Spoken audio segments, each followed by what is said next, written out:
Hi everyone. So we are finishing up our first module this week and taking our first chapter test.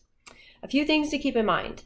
You have to have all of your homework done to 80% or higher to be eligible to take the test. You're welcome to take it as soon as you feel you're ready, but it does need to be completed by midnight Monday night.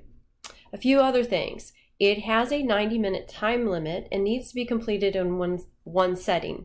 So if you log in and start the test and get interrupted, your time's going to keep clicking away even if you exit out. So make sure you block out the time and have no distractions so you can complete your test.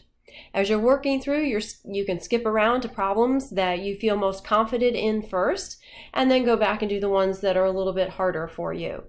Also, if you miss a problem, you'll know that, and then you can try it again and get 90% credit. So that's even better than partial credit that I would give you.